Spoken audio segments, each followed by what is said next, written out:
Um, I'm going to share this writing with you today.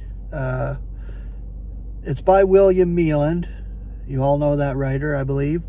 Those who watch my channel, those who are believers, know this writer. He wrote for The Unsearchable Riches too. So, excellent writer. The title of this is Triumph and Conflict. As sorrowing, yet ever rejoicing, as poor, yet enriching many, as having nothing and retaining all. 2 Corinthians 6:10, beautiful passage of Scripture. Such was Paul's experience, and typical of many saints and servants of God, redeemed by power, therefore abiding peace. Quickened in spirit, yet still a sinner, because of the flesh in him, yet ever and always drawn Godwards, a mystery to himself or herself, yet known to God, and how blessedly understood. This is warfare, it is true, but also peace. Triumph, yet also conflict. A mystery to the world, and therefore misunderstood. A writer has well said, the experience of every believer is not the same, but varies in different people and in the same person at different times, according as he knows his standing before God, knows his state, and walks in spirit. Hence we find much seeming contradiction in Scripture and in the writings of God taught men. Deep truth will often present itself as paradoxical, and to the agnostic as contradictory. But to the believer, such seeming contradictions are wonderful contrasts, displaying the blessedness of God's rare wisdom. There is a new creation, only known and experienced by those in Christ. A lofty position, yet we find again and again how short we come in attainment to the grand ideal set for us. We are slaves of Christ, yet the Lord's free man. We are most blessedly saved, yet at the same time we are working out our salvation. We are also waiting for a full and wondrously complete salvation. We see therefore how profoundly deep is our position, how great our standing before God. Would that our state come closer to the glorious position so graciously accorded us. We would then patiently await the return of him who alone can lift us to such perfection. Yet one thing is blessedly true. We may, each and all of us, realize the calm and peace of God as being in Christ. For though the world around us does not and cannot minister to our highest needs, yet God can do so by the word of his grace. The world has no food for the spirit. It cannot engage and allure the soul and seemingly satisfy, but only seemingly. Our understanding need is refreshment for the spirit, and this we can get from the scriptures of truth, and notably from the writings of Paul, chosen instrument of the ascended Christ and pioneer of life in spirit. For all its feverish activities, the world is still a wilderness for the pilgrim of faith. It does not supply any signposts, and its wisdom is far from satisfying to the spirit. Our experience, then, is more deeply met and truly enriched by the manna of God's word. It is, in splendid ways, a light to our path. It is so illuminating to both heart and mind. This in great measure will maintain the triumph side, yet why should God's people settle down to the light of an understanding so far received? Always there may be more to follow. Israel settled in Canaan, but still found conflict. Let us then seek more increasingly to live as sojourners and not as settlers. We are not of this world, we're in it. Rest in very truth, and in a deep, complete sense. For great, as was Israel's salvation, ours is greater. True, they were wondrously delivered out of the house of bondage, and also out of the land of Egypt. And it was all conspicuously demonstrated before their very eyes. Well might they sing a victory anthem, and how worth remembrance it was. Yet Israel did not retain that remembrance. They did not see that the wilderness experience held purpose, that to all of them it was to humble thee and prove thee, and to know what was in thy heart.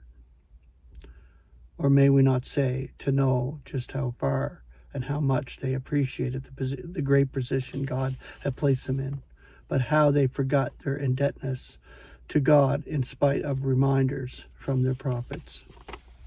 Now, in a latter day, and at a great remove from Israel of old, there is still the wilderness and the world more subtle than ever. So we do well to remember that grace not only saves, but teaches, and that we are here to act in grace ourselves as real imitators of God. And such living goes far.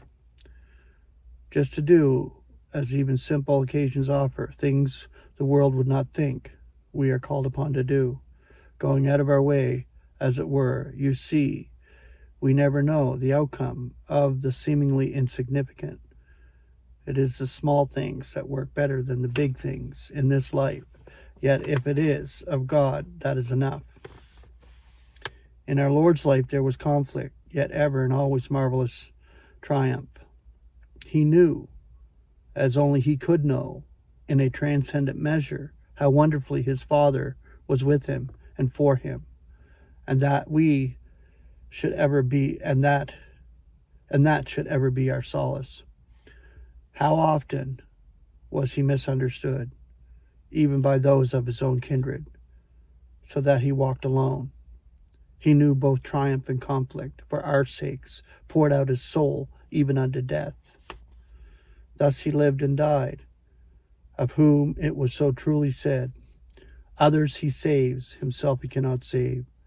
But how good and blessed that was in God's will and purpose, he should not save himself. How completely he turned from the many things men hold dear, soulish things that so engage the eye and ear, and which appeal to the senses. Truly he was in the world, but certainly not of it. He did not come to reform it, to raise its tone, or to Christianize communities, as one archbishop has put it. No, except in mockery, the purpose was not for him. Rather was he the homeless, lonely stranger and great sojourner, who had not where to lay his head. His triumph did not lie in the path of adulation and the glory that men so ardently ascribed to the great ones of earth. It lay rather in the quiet, hidden bypaths of life. Yet what fragrance it shed, and what untold blessing it conferred. We may never know how many were recipients of his healing power and were touched by his wondrous words of quickening life that fell from his lips. Yet how blessed a foretaste of his triumph yet to be.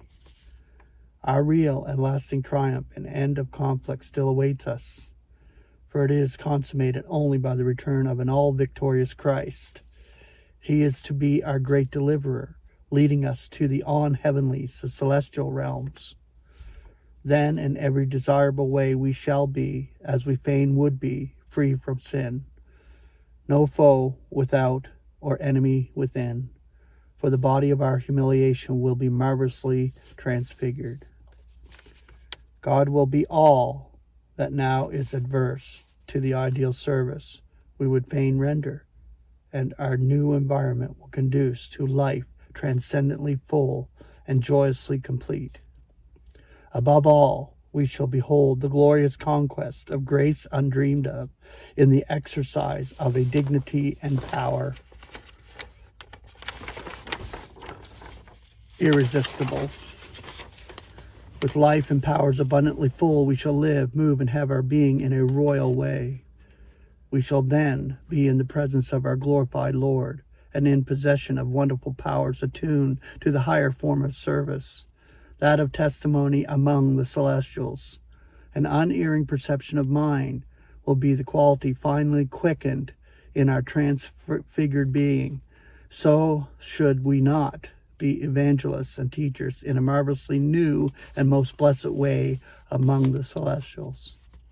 Let us then, in the light of this great future still awaiting us, desire that even now, in time present, there may be given such a foretaste of glowing fervor that hearers may be stirred increasingly to seek and desire the things above.